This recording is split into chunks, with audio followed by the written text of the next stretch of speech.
I'm really pleased to be joined by Mark Lloyd on today's episode. So a big welcome to you, Mark, and thank you for joining me. Thanks for inviting me, Tony. Pleasure to be here. You're very welcome. Mark is a property investor and mentor. So Mark, please introduce yourself and tell us more about you, your property business and your mentorship programs and how you help others achieve financial freedom through investing in property. Sure. Okay. So I guess, well, prior to that, I guess I class myself as a serial entrepreneur. I've been in business for, I think it's about 32, could even be 33 years now. I've set up several companies on my own, and about 16, 17 years ago, I made the decision to start investing in property. Okay. Initially, that was part-time. Prior to that, I had no experience in property at all. I had a telecommunications company, which I sold a bit later on. So I started investing in property in 2005. That was my very first property, whilst I was actually running another company, a telecommunications company. Okay. And then in 2009, 2010, we sold that company and it wasn't to actually do property, it was just the right opportunity came along. But we decided the time was right to invest in property. It's something we'd always done, always wanted to do, but never felt that we had enough money to get the company going. Because if I knew then what I know now, I'd realised I didn't actually need to sell the company to release capital to invest in property. Because like a lot of people, there's this misconception you need a lot of money to start investing in property, when actually in reality you don't. Yeah. And that was a big eye opener for me. But in 2010, when we started to get trained and trained with a company called the Rich Dad Organization, American-based, Robert Kiyosaki, a lot of people read the book, Rich Dad, Poor Dad. And that kind of opened my eyes to the opportunities within property. And then about 3 or 4 years after that, once we started to build our portfolio, we decided to start a training company, just purely because there didn't seem to be much out there that was answering a lot of the questions that were coming up from people. Yeah. So about 4 or 5 years after we started investing in property, we decided to start our own training company, just initially on an ad hoc basis, because there wasn't many forums out there that were answering people's questions. Facebook was just starting, really. Wasn't much there. And there wasn't much on LinkedIn either. So we started a one-day event. It was just actually originally designed to be literally a one-day event and no more. There was no training company, it was just one day. And we called it a mastermind day, and it was just designed to help answer people's questions. And that was it. But because people got so much value out of it, we were asked to do it again and again and again. And then the following 18 months, we ran one every single month. And then that developed into, well, okay, we've got lots of background, a lot of information here. Why don't we put this into a mentorship program? And so we then started to offer mentoring to newer property investors, some experienced ones as well, some that are a lot more experienced than us actually, but that needed a bit of direction. But primarily it was the newer investors that were uncertain, didn't really understand what to do, and were just worried about, I haven't got enough money to do this, or I haven't got enough time to do this, and all those kind of things, which once you can get over those misconceptions, they realise they can do all these things if they really want to. Yeah. Just having the right mindset to do it. So how many mentees have you had over this period? Any idea? So are we talking about thousands or? Probably not. Might be close to about 1,000 maybe. Yeah. Because we tend to work with a small number of people.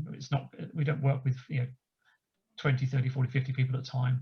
It's a small number of people. We're very much focused on getting results.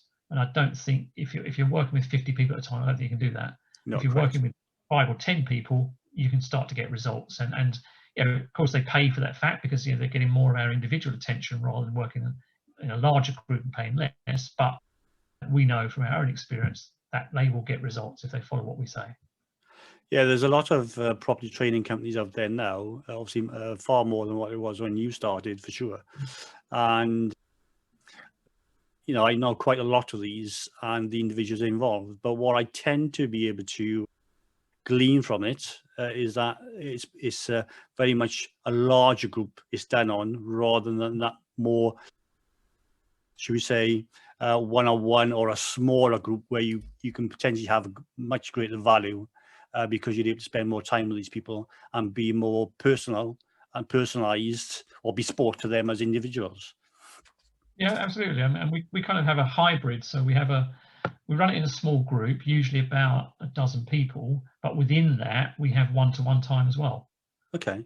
And we kind of mix the two. We get the benefits of having a group is great because you get the group dynamic, but then we also have time that we allocate each month, a couple of times a month, where we we just focus on their particular issues, their property business, to help them progress as well. And the two seem to work really, really well together. So do you have these programs?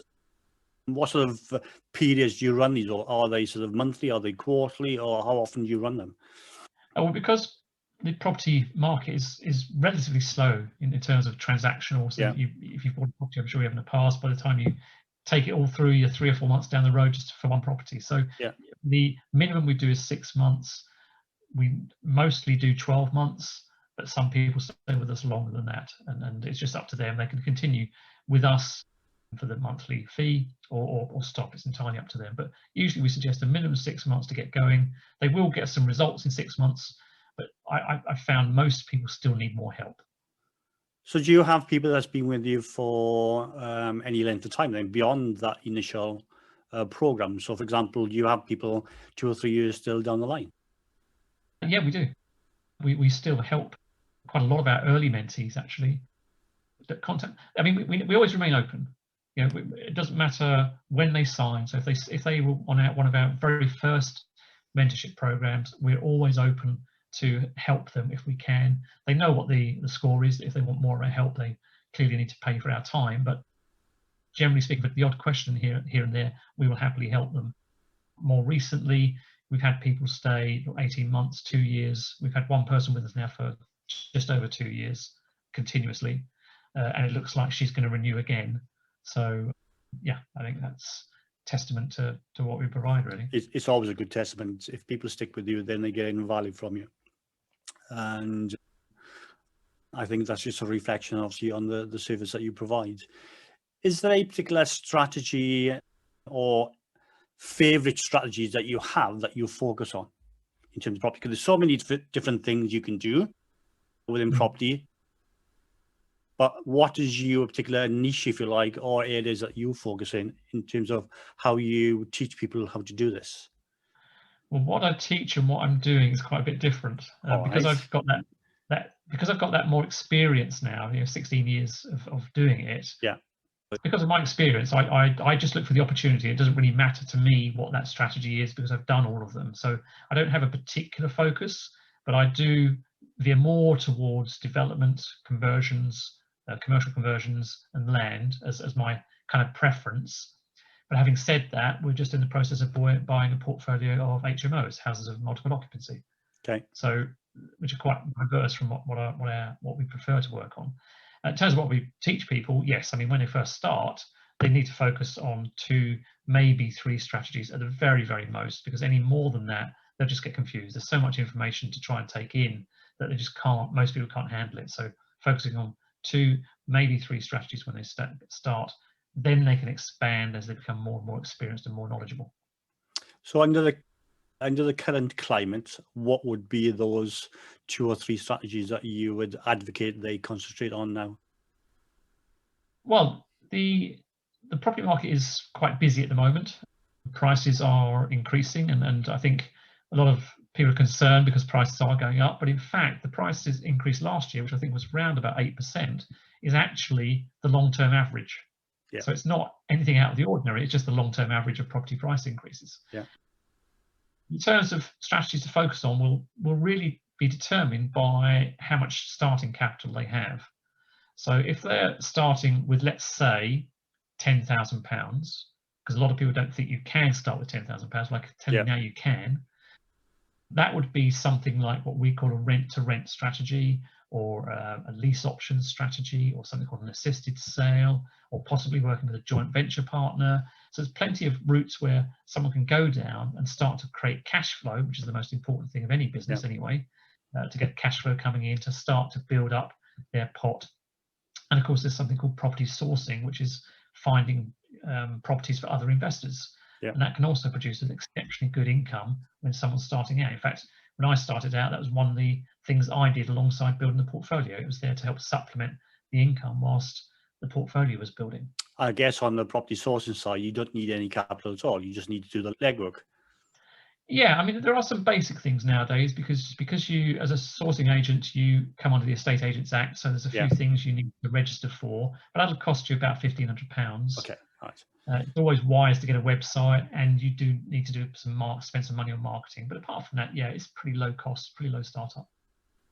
If you were to start, you probably answered the question already, but if you were to start again today, what would you focus on, or what would you do different to what you did when you started? If I'm starting again today with the knowledge that I have, I would be looking more to developments and commercial property. Okay. And there's a few reasons for that. Commercial property is very much misunderstood in the property investor market because the majority of property investors are residential based. And yet, once you actually understand commercial property, you'll think, well, why doesn't most people do commercial property? Because unlike with a residential property where you're, as a landlord, responsible for everything, so if something breaks, you've got to pay for it. The tenancy is very short. On a commercial property, if something breaks, the tenant pays for it. The tenant's in there for 5 years, 10 years, 15 years, 20 years, and the rent is always increasing. So it's a lot less hassle. And developments, primarily because of the larger amounts of money involved and potential upside, is very great. Although, of course, the risk on development is much, much higher as well. Correct. It's an area I tend to get involved more in as a financial advisor, obviously using pension funds. That's a popular way of funding these purchases, etc., and developments. So I'm a little bit more familiar with the commercial side than I am on the residential side, should we say.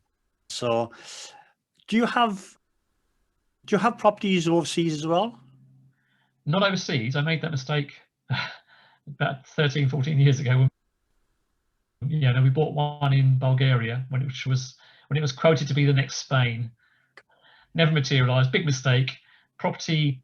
Well, we were told the property was never rented out. It clearly had been, because when I went there, it showed that signs of wear and tear, and we just sold it to a Russian with a case full of euros. In the end, that was it.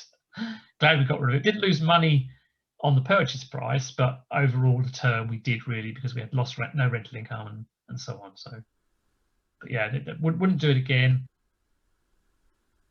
Without someone with a good local knowledge that I respect and trust, and that's the difficult part when you're dealing remotely. But we have a lot of overseas investors that invest in the UK. Yeah. I'm familiar. Yeah, I'm aware of that. It's strange. I've got a number of clients of mine where they actually focus on the overseas market. However, they are sited there for at least 6 months of the year, if not permanently. So they know that market very well. And again, from obviously the comments you've made, and obviously what I glean from them, what you say is spot on. You need to know that market. In the same way, any area of specialization you're going to go into in the UK, you need to have a good understanding of that market and how it works. And there's no different abroad, probably even more so abroad, because there's nuances there in obviously the localities. That is not the same as in the UK. Yeah, absolutely. No, I agree. It's very hard. I mean, we've just launched our crowdfunding platform. Yeah. And that we've decided to joint venture in other countries with people on the ground, because we need to have that local presence. Otherwise, we can't offer the service. Yeah. So we've now signed up, I think, with 6 countries, apart from the UK, where we can now promote the platform. We've got a partner that we've joint ventured with in that country that's going to promote it, so they understand the local market much better than we ever could. And that then opens those opportunities to other people in the other countries, where we can say, actually, well, you know what? Do you want to invest in New Zealand? Do you want to invest in Sweden or Canada or USA or Germany? You can do through our platform, because we've carried out all of the due diligence for you. So for the listeners who are not familiar with crowdfunding, how does that work exactly for the individual as an investor? Yeah, I mean, very, very simple, actually. So crowdfunding is a great way of pooling money. So a developer will come to us with a project. So they're looking to raise, let's say, £500,000, and they like the way that we operate. And what we then go to market, and we look for investors, and the investors will put money onto our platform from as little as £1,000 and no upper limit. And that then helps to fund the project. The security is through us onto the project. So we take a first charge over the project for the investors, and we collect the interest payments from the developer as well. And that could be on a monthly, quarterly, 6 monthly, yearly, end of project basis, whatever the developer is actually offering. But it's up to the developer to offer an attractive enough interest rate that's going to get investors on board. For a first charge, generally that's going to be around about 8%. Okay. What an investor will be paid. Second charge, you're looking in the teens, 14, 15%. So which is very attractive to some investors, but of course second charge does mean high risk, and make them perfectly aware that is a high risk product, hence the higher interest rate. Is there a minimum term that they have to be invested for? Well, at the moment, that's for the term of the project. So it could, if it's a 6-month project, it'll be 6 months. But in about 3 months' time, we will have a trading facility on our platform, which will, if people need to come out of a project, they need to release their money earlier, then you can trade that on the platform with somebody else, so they can actually swap around essentially. Okay. So how do you see that area in particular developing over the coming years? So it sounds like quite an exciting platform you've got there in terms of the opportunity, one for you, obviously as the operator, should we say, and two as the investor, because for me it sounds as if it's a gentle way to invest into these projects. Yeah, I mean, and they can limit their risk. They can invest from £1,000. In fact, we're actually going to reduce that to £100. Once we get authorization from the FCA to offer to retail investors, then we're going to drop that initial investment down to £100. So your average Joe Public can invest in a UK project, an international project, from just £100, and that gives them an entry into the property market. No hassle. They haven't got to worry about all the normal things that property investors have to worry about. They leave that up to us, and we take care of the developer. And I think the good thing about our platform, which makes us a little bit different to any other kind of lender out there, is that we're not bankers. We are all property investors, so we understand the market much better. Yes, we have a lending person within our team that has that lending experience. We look at it from different eyes as well as to the validity of the project, because they're only going to look at the numbers. We'll look at it based on other criteria of our knowledge of that local market, and that's what I think makes us quite a bit different. And we should see, I mean, we're in discussions at the moment with a representative in the United States. I think we'll probably have more than one in the US, because it's just a huge country, the biggest market in the world. And also Mexico and South Africa, they're our next 3 countries to take on board. And that will have a huge impact, I think, on us as a company, but also as potential investments for people as well. So I think quite exciting. It sounds fascinating. It sounds like a very exciting opportunity. So again, from your side, it looks like a great business opportunity. As I said to you earlier, from an investor, it seems like a very gentle way to get into the property market, and obviously you earn decent returns. But like everything, you're learning as you're going along with property, isn't it? It's like any other skill or a sort of a knowledge-based industry. You need to learn your trade before you go to the next levels. Yeah, absolutely. And again, what we're doing with our projects is that the developer will provide regular updates throughout the term of that project, whether it's a 6 month, 12 month, 18-month project, whatever it might be. In fact, we've just agreed a 3-year project actually for £1 million. And it gives the person the opportunity to kind of see what's happening with a particular development as it goes along. So there'll be regular video updates of the project. In addition to this, have you got any other exciting plans on the go or other business opportunities? So you've got your mentoring programs, which seems to be very successful. You've got also the crowdfunding. Now those two on the loan are probably, very exciting in themselves, but obviously possibly quite demanding as well. So do you have any other plans for any other ventures? Well, as strange as it may sound, potentially yes, because I'm quite good at organising my time. I don't have spare capacity in my time each week, and so I'm I'm looking at a number of different options, possibly non-exec director roles in companies to help companies with whatever role within that company. I don't know, but I'm looking at that. But I'm always on the lookout for opportunities, and because I've had quite a diverse business background. So my last company prior to property was telecommunications. Prior to that, I had an IT company, utilities company, a gas engineering company. So quite broad kind of spectrum. Okay. So kind of things I've done, I can offer quite a lot in that space. But if an opportunity comes up, then yeah, I may well take something else on as well. But at the moment, I'm quite happy. The crowdfunding side certainly keep me busy, as is the mentoring side. I love the mentoring side. Is really rewarding from both the person that we're teaching, but also personally as well, because I learn a lot from the people I'm talking to or people I'm helping. Yeah, I totally agree with that. I do a lot of mentoring for other advisors, for example. We also do a lot of coaching as well as financial planning for clients.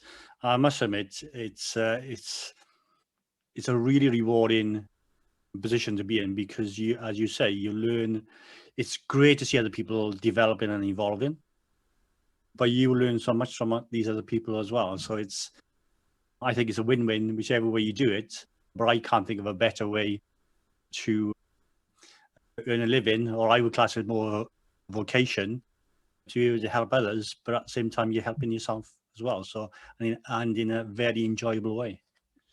Yeah, and I think one of the things I have had at the back of my mind to do for quite some time, and it's only now this year where my time has kind of freed up a little bit. Like I thought, okay, now I can start to progress that idea. And this is more just helping out kids, because, and I'm talking really of the 16 to 18-year-olds that really, they're not talking about business at school or college. Correct. They need some proper, in my mind, real life grounding of what it's like out.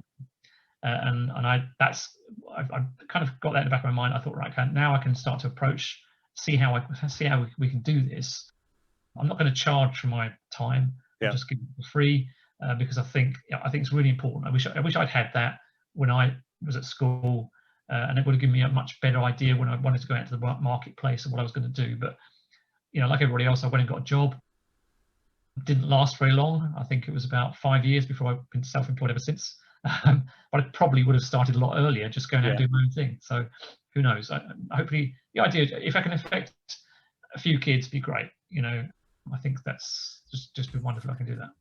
I think there's definitely a lack of financial education, full stop, in schools, colleges, etc. So I think you're right. I think it could be one of the best life lessons anybody has if they learned about these things much earlier whilst they're in school. It'll put them on a much better financial grounding when they start their adult life.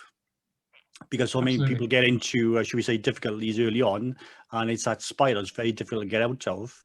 But if you have the basic knowledge at the very start, then you probably could avoid a lot of these mistakes that people make. And often not through any fault of their own. It's just the way life is sometimes. Yeah, I think it's just lack of knowledge. Yeah, you have the knowledge at a young age to. We learn these things as we get older, don't we? As we do, yeah, and usually by mistakes. Yes, absolutely. Make plenty of those. That's for sure. I think the best way to make mistakes is learn from other people's mistakes. That's my motto, anyway. So, if you can. So, when you're doing your mentoring, certainly with the property side of it, then are you looking for people closer to home, or is this a national sort of situation where you can do a lot of this online, or you get together in terms of workshops, etc.? Yeah, literally around the UK. So because, and this, to be honest with you, was brought on by the pandemic. We weren't prepared for lockdown at all. And we were always a live mentoring training company. Everything was done face to face. So when that happened, we then had to convert everything to online. And actually that's worked quite well, because we're now being introduced to people we would never have been introduced to before because of where we're based. So we've worked with people up in Edinburgh, Dundee, we've worked with people in Wales, southwest of the country, north of the country, but that would never have come down to London. So that's worked really, really well. But basically how it works is they have access to an online platform which has all of our training material on there, and everything they're likely to ever need as a property investor, a resource library, absolutely everything. We have a private Facebook group, which is for any day-to-day kind of questions. We have a live Zoom call every week for the group, and then every 2 weeks a one-to-one call as well. And for those that are on that one-to-one element, because it's an optional element, they can access us, call us, email us at any time within reason. Brilliant. I agree. I think I'll pick up on one of the things that you mentioned. I'm was very much the same in terms of as a financial advisor. What you try to do is have a client base, if you like, closer to home, and usually that's within, say, an hour's drive, for example. Most meetings, because it's quite personal, were tended to be done on a face-to-face basis. Since the pandemic, then it's completely changed around, and everything is online via Zoom calls, etc. But like you've noticed, it no longer restricts you to that locality. I've taken on lots of different clients all over the UK, which has opened up a lot more opportunities for me as well. I'm sure the same for other businesses as well as other advisors in this space. So there are positives that's come out of the pandemic, should we say? Yeah, I mean, and with like with the crowdfunding company, that our head office is in Rotterdam. So I used to fly to Rotterdam quite regularly, but I don't obviously haven't been for at least a year now, clearly, but I don't think that'll happen again. I can't see me having to go to Rotterdam in the short term anyway, because there's really no need. We've got an office there, and obviously we've got the Dutch staff work from there, but I can see no need at the moment to have to go there as regularly as it was before. And a lot of the contacts, the countries that we've signed up, we've not been there. I've not had to go there to meet the people. It's all been done over Zoom or an introduction from Facebook or LinkedIn or somewhere else. They found us, and then we've just had a Zoom call. So that's worked really, really well. Yeah, I think there's been a lot of positives that's come out of it, not just the negatives, which we all know about. So it'll be interesting to see how things develop once things open up, which is they've started to really over the last week. But I think there's probably going to be a combination of what we used to do with obviously what we've got used to over the last 12 months as well. So we come in more towards the end today. I like to ask one question with all my guests, and so it would be remiss of me if I didn't ask you as well. So the question I always ask is, what does wealth mean to you? And it means different things to different people. So yeah, I guess wealth means being able to do what I want to do, when I want to do it, with whom I want to do it, and having the freedom to do that. And that's something that property's afforded me. My life in business has afforded me, really. Although I do work a lot, I love doing what I do. I get bored very easily. I don't want to sit around not doing something. So I have to be doing something. But it's that kind of freedom, and I choose my hours. I choose what I do, what days, whenever I do it. If I want to go off somewhere, I just go and do it. If I want to go and drop a hat on an airplane somewhere, I'll go and do it. Obviously, once the pandemic's out of the way. Yeah, great answer. I think it's very much similar to me. It's all about choices, the freedom to choose what you want to do, when you want to do it, with who, but have the resources to be able to do the things that you want to do as well. So I'd be interested to know what sort of successes you had from your mentees. So have you got any examples, obviously without naming names, in terms of the type of successes some of your mentees have had? Yeah, well, I can give you probably 2 or 3 examples that have happened in the past 12 months during the pandemic, when, bearing in mind we're all stuck at home, so a lot of people think, well, maybe you couldn't do much, but we've had some fantastic results over the past 12 months from people that really had very little knowledge of property prior. So there's one young lady, she's actually joining me tonight on a webinar. She joined us in July last year. She had a target for 12 months to get 4 properties. She had 6 properties within 5 months. So totally blew her target. And she's gone on further since then. Similarly, a couple fairly close to me actually in Guildford that we've mentored. They had, I think it was 1 property at the beginning of the pandemic. They're now up to 8 a year later. And then just going back a couple of years, a guy that was very much part-time, as these people are, by the way, because they've still got jobs as well. He was working with Shell. he, in his first year, I think got 5 properties. They were generating, just to put it in perspective, so those 5 properties generated about £5,000 of cash flow per month. Okay. 5 years on, he's now got 28 properties. Okay. Puts it in perspective. Yes. Yeah. Great examples. So if somebody was interested in coming to you for mentoring or the crowdfunding, where would they find you? So you can certainly connect to me on LinkedIn or Facebook, or send me an email. Mark at propertymasteracademy.co.uk is for the training company, but that will get routes through for anything. So whether it's to do with the crowdfunding or that, it doesn't matter. But I say or LinkedIn or Facebook, you can find me. All right. I will put the links in the show notes as well, so people will be able to find them from there. So Mark, I'd like to thank you very much for joining me today. I found it actually fascinating. I'm always interested to know more about property myself, although I've got a few properties not on the scale that obviously you were dealing with.